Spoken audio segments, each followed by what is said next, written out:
donc nous sommes entrés... Alors là, nous sommes chez les moines du XVIIIe siècle.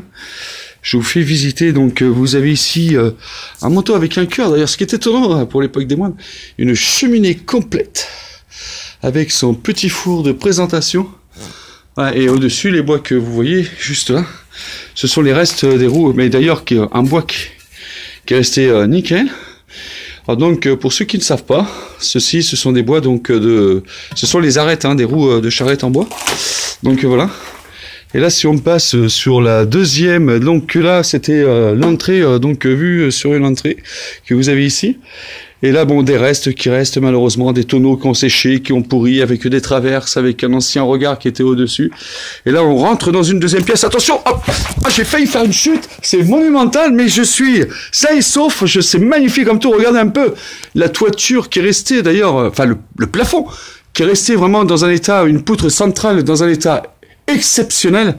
Et là vous avez encore une deuxième cheminée, je vous fais voir. Mais là vous êtes en direct d'une émission, mais franchement je vous promets que il y a la tension et tout.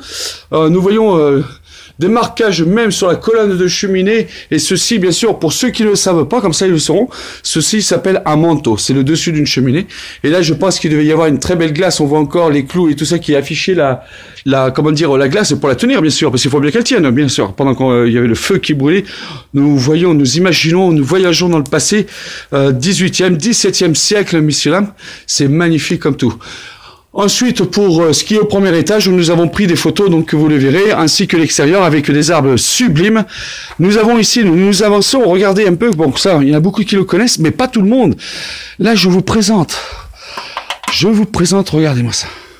C'est pas magnifique? Une ancienne serrure d'une épaisseur phénoménale, donc qui était sur l'ancienne porte en bois. Et là, vous avez le fameux évier en pierre. Ouais, voilà. Et oui, à l'époque, on l'avait ce qu'on pouvait, même le cul de madame à l'intérieur de cet évier en pierre. Donc c'est magnifique. Donc nous allons continuer la visite vis-à-vis de l'extérieur. On continue, on attaque. Je vais vous faire voir quand même, parce que ceci taillé dans la roche, c'est d'une beauté formidable. Je vous fais visiter aussi.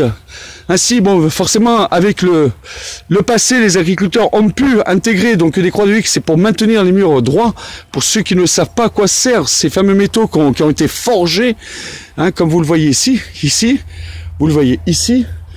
Et là, je vais vous faire voir quand même un lavoir qui est typique, carrément typique, soit pour faire une petite réserve d'eau, tout en pierre, taillé dans la pierre.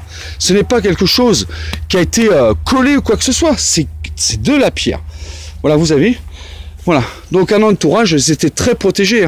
Je vous parle là, ceci est une maison qui appartenait à des moines. Comme je vous ai dit, 18e, 17e siècle. Et nous avons, je vous fais voir, ils se protégeaient comme il faut, tout le long comme ça. C'était muré, d'une beauté extraordinaire. Voilà. Les vaches, bien sûr, que vous voyez de l'autre côté du champ, au 18e, 17e, ils n'y étaient pas. Il y avait sûrement d'autres bêtes, autrement elles seraient bien vieilles et boiteuses. Voilà les amis, écoutez, je vous souhaite un bon visionnage et à la suite de cette vidéo, vous aurez bien sûr quelques photos. Et cela se passe pendant mes vacances en Charente et chez Xavier et Isabelle. Je vous dis à plus. Ciao, ciao les amis.